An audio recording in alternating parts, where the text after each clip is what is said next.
100 Moors, podcast, Rhyme and Reason, DemeGod for the album Goons, Goblins, and God 777. The song we're gonna be doing today is Where's It Going? Number 7. This song is a reflection on my past.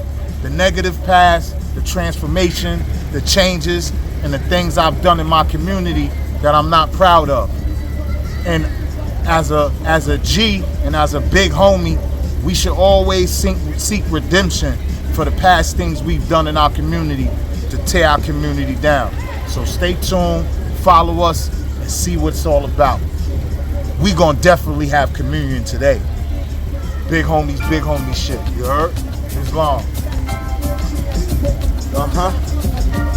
Legendary. Legendary. Yeah. Legendary hard talk. Very legendary. I know you gotta have crazy memory head. Yeah. Classic. So I imagine this is where, for a lot of people, especially with your roots grounded in the field, Harley Park has to mean a lot to you. Definitely. So, what's the first memories, or, I'm gonna start it off a little different. I'm gonna ask you what is one of your fondest memories of Harley Park, and then I'm gonna ask you what is something that, because this is famous for creating legends, bringing, the community out, you know what I'm saying? A lot of memories. Then when you think of Harley Park, what's some of the memories that just come back to you that you just, you know what I'm saying? I remember coming in here, playing ball as a kid. Basketball was very prevalent. Like right over there. That's a fact, you know what I'm saying? And I remember coming here and just having a good time, meeting up with the friends. This was a hangout for us, you know what I'm saying? Harley Park, especially when I was in my PLNY days, my Plaza days. We had our little Plaza crew, and this is where we was at, you know what I'm saying? This is where everything damn near took place. And a lot of things that I talk about, even in the song, Where's It Going? I talk about Mount Vernon. As the world's turning, my blood boiling, Mount Vernon. My time's like a C4, wick on the C4, burning. 4 seconds to blow, 7 seconds to go. And then I'm jumping out of the box like Jack in the Box. My 4 square miles, the shape of a box. Poverty-stricken sitting, feeling stuck in the box. So I step my game up, thinking out of the box. Now you might see me with my wrists rocky rock. And back at the party, you know the same rapping story. To see me looking grimy, none of my jewelry on me. Cause what I'm wearing, don't put the heart in me. So right there, we gonna say that in the beginning of the song, my delivery and open up was about Mount Vernon and about my reflection as a kid and the things I've done here. But I'm on a trajectory in which all youth in the community should be on a trajectory to get out of the hood. But the hood doesn't mean you moving out of your community. When you get out the hood is a mentality that you need to catapult yourself out of. So that's what that verse was about when I said C4, 7 seconds to glow, 4 seconds to blow. Then I'm jumping out of the box like Jack in the Box. My 4 square miles, the shape of a box. Poverty-stricken sitting, feeling stuck in the box. So I step my game up, thinking out of the box. So that's what it's really all about. And as I'm in this park and I'm reflecting on the things I've done in my community to tear my community down, because that's what I was doing back in them days, I'm remorseful, you feel me? And that's what this is all about. This is all about connecting, memorizing, and having memories, and basically having remorse. Got no question. That was gonna be my second question, my follow-up. Obviously, the town, it's my town, 4 square miles, Mount Vernon zone. But it's a town you can get into a lot of trouble. So again, this is a legendary park, Harley Park. But what type of pain, that you've been through, type of drama? Because, just being out here, you can't just be out here. You gotta know somebody or you gotta be somebody to really be out here comfortable. You can't just go in Harley Park like I'm a bug ball. The Harley Park is a testament and foundation to my street credibility and as a legend. You feel what I'm saying? So it's just more so that the things I've done in this park really catapult me to street legend. You know what I mean? Things I'm not proud of, but this is the facts, and these are the things that solidifies me as a person to be able to talk to the kids, because they want to know, what have you done? Where have you been? Like right now in this park right now, I have remorse for something that I did. I've already been criminally charged for, so I could speak about it. And the brother that I did it to, who was my victim, I want to ask you for your forgiveness, brother. You heard?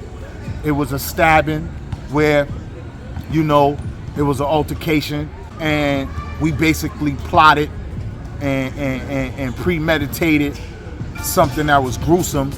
And in this park, I basically put the knife work to an individual. You know what I'm saying? We ain't even got to say no names, but he know who he is, and hopefully he's living a life of luxury right now with family and friends. And I want to send out my heartfelt and ask for forgiveness for what I've done, not only to him but to my whole community. And that's what it is.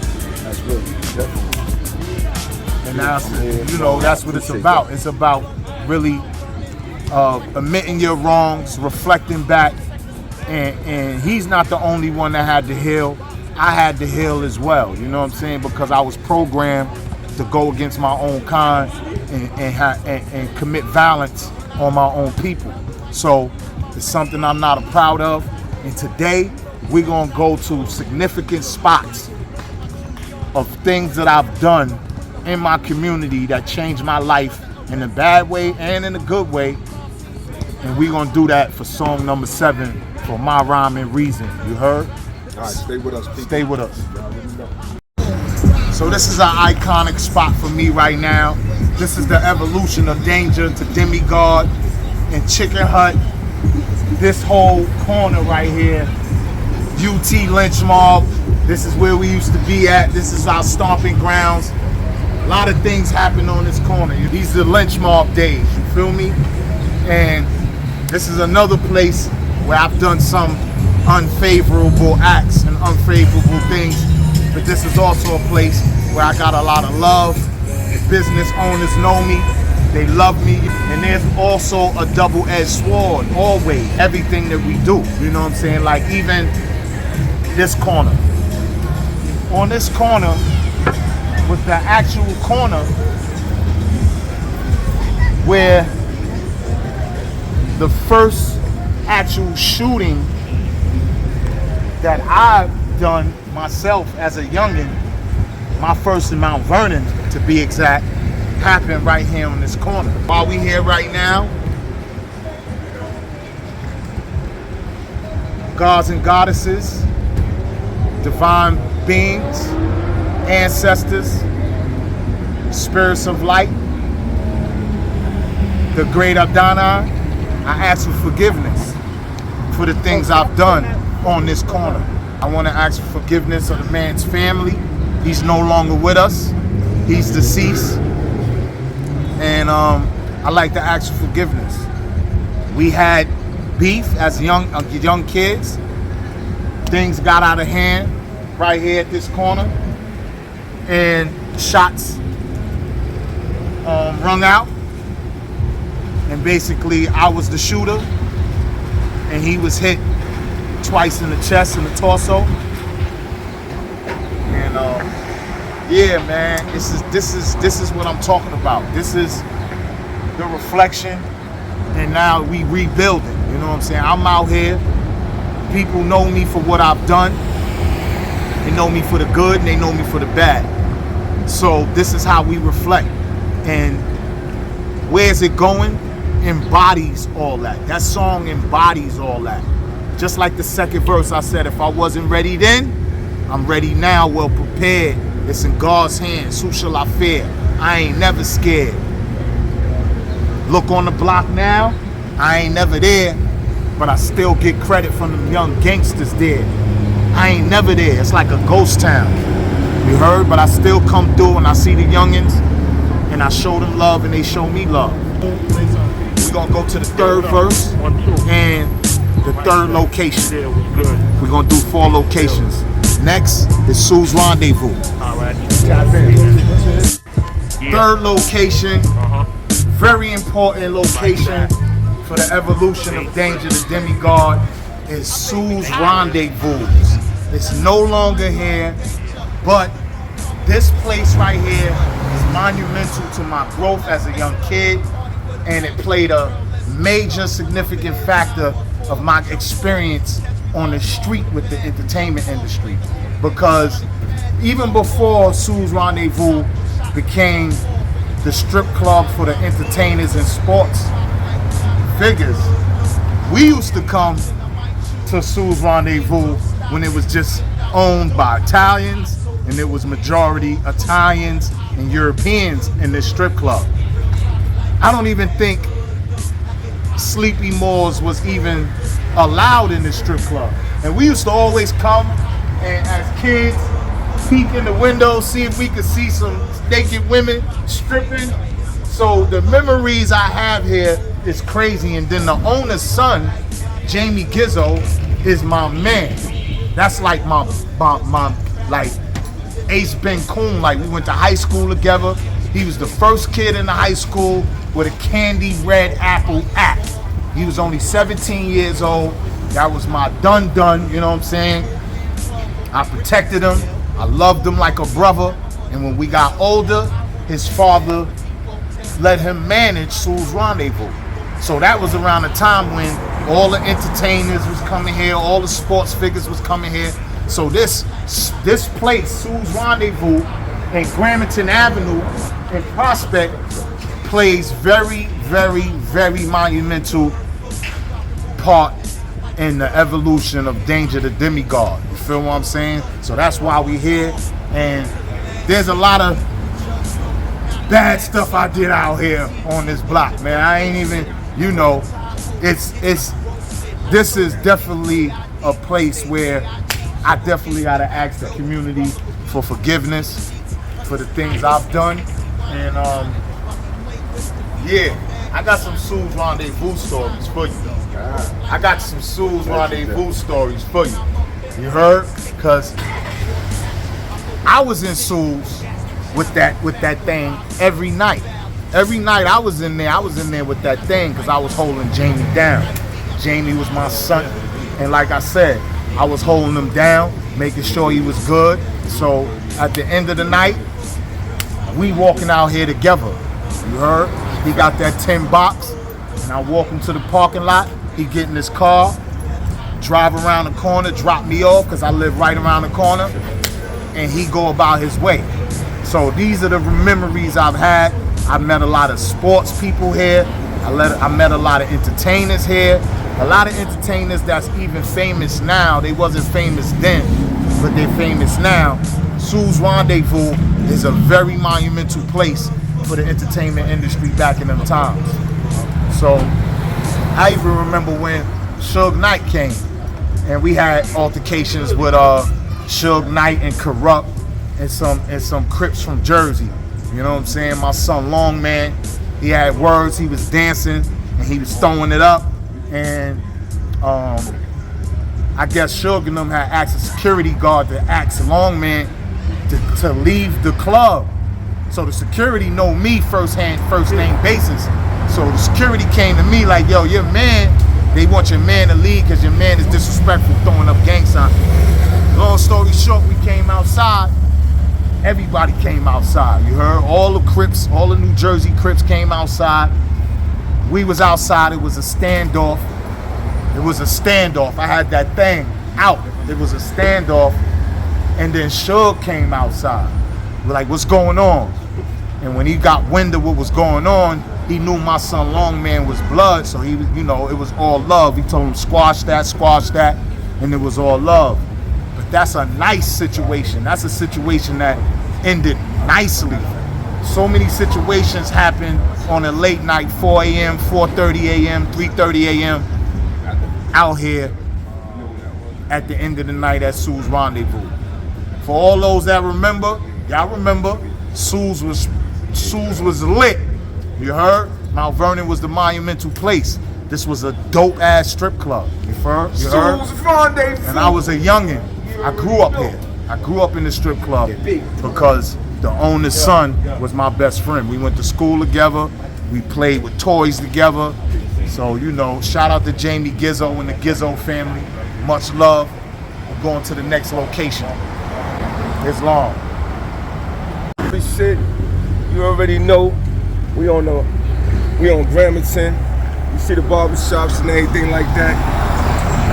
Shout out to all the entrepreneurs, the barbershops. In this town is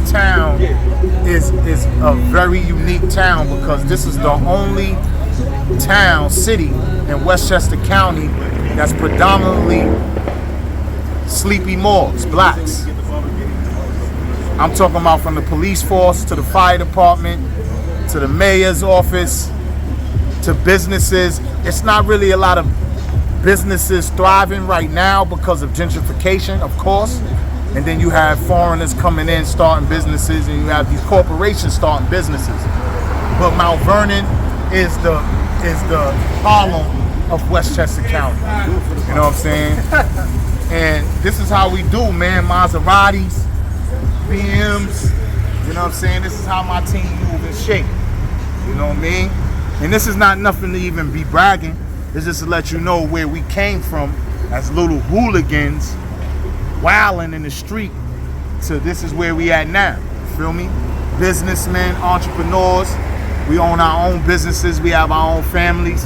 And it's always a redemption process when you reflect on the things and the places you've been. You know what I'm saying? And where you want to go.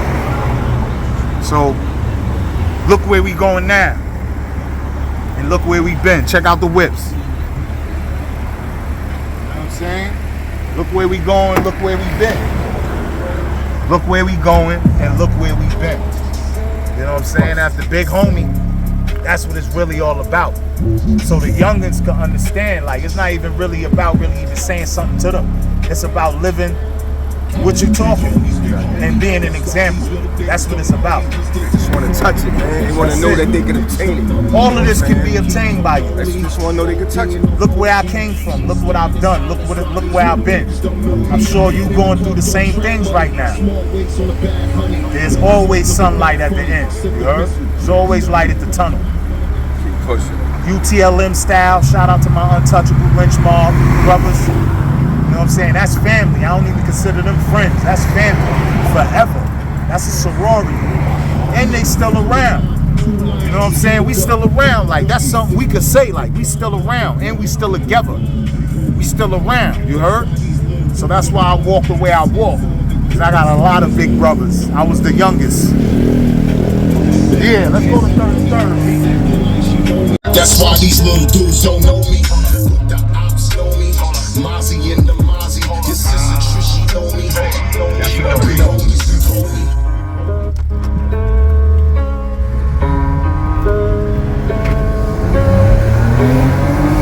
More money?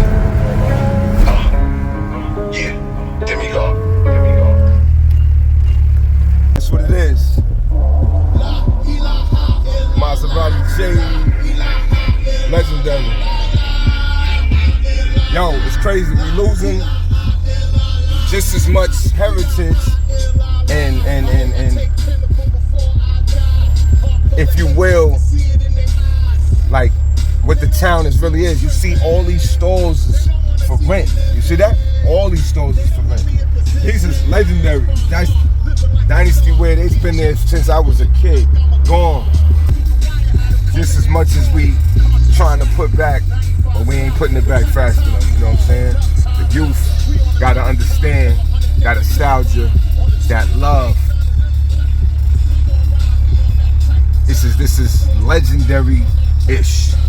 Mount Vernon, Pete Rock, CL Smooth, Heavy D, Boys, Denzel Washington, the Boys Club. You know what I'm saying? Dove Center. That's some serious ish, you hear? The Avenue, 4th Ave. Come on. 4th Ave. And the Mozzie, you already know. Coming through, you know what I mean? Got the M8 behind us. That boy. Mike Money behind us, you already know what it is. They keep saying, what we shooting at? Legendary third and third. Talk to me, Demi. This is where everything started. You heard? UTLM style. They had the Young Guns on 1st and 3rd. You know what I'm saying? I mean, they had the Young Guns on 4th and 4th. Shabazz was there. We had the Jamaican Cruel Dogs of War up top on 2nd and 3rd. You know what I'm saying? And then, of course, we had the Untouchable Lynch Mob right here. This corner store right here is where I grew up at. Was young, moving light, you know what I'm saying? But what's we talked about all the negative stuff I've done. Let's talk about the positive things I've done. I've done a lot of positive things right here in this 4 squares. And we had Arts on 3rd, you know what I'm saying? The first Arts on 3rd, I got on stage right here, thousands of people out here. It was monumental for me. That boosted me as an artist. Dougie Fresh brought me on stage. He was performing. We had a festival called Arts on 3rd. They don't even do Arts on 3rd out here no more. But that's one of the memorable times of my childhood and of my young artistry that really affected me. Performing with Dougie Fresh, being able to get up in front of thousands of people with the icon, hip-hop icon, pioneer, OG, Dougie Fresh. Shout out to Dougie, he always supported me. Love, you know what I'm saying? And from that time, 4 years in a row, I did all Arts on 3rd, 4 years in a row after I did that. So you can already understand, as an artist, it was very, very, very monumental to me. Very monumental to me. It helped me develop my artistry and my confidence on stage. Yeah, this is what it is, man. You heard? So take us through the store though. Come on, let's go travel. Yeah, so this is where you grew up at. You know what I'm saying? It's that 3rd and 3rd love, you heard? All day, you heard? It's the bodega life. You already know. Yeah, travel with the God. That's why these little niggas So, you know, this is raw. This is raw. This is real footage. Real footage, you heard? Bodegas in the hood, real footage. Ain't nothing changed. The same thing in my hood as in your hood. Chicago, DC, all that. You feel me? Ain't nothing changed. This is what it is. You already know that. So I'm very appreciative to be able to bring my life to y'all in a short segment of Rhyme and Reason and let you know why I did the song Where's It Going, you know what I mean? I talk about in the song, in the 3rd verse, I want to talk about in the song where I talk about the 7 trumpets. And I talk about them trumpets being released, you heard? And it's time for us to rise up along with those trumpets. They speak about the 7 trumpets in Revelation. So, you know, Where's It Going is a powerful record. And it's a testament that I feel very proud of. It has that sample in there. Love is a Battlefield. You know what I mean? Classic song. I'm proud of it. I'm proud of you. Make sure you stay tuned. We got song number 8. Make sure you stay tuned. We got song number 8. DemeGod, Rhyme and Reason. We out of here. Not knowing where's the music going, where's this life going, where are the people going, where's this world going? The cemetery full of souls, not knowing. The cemetery full of souls, not knowing.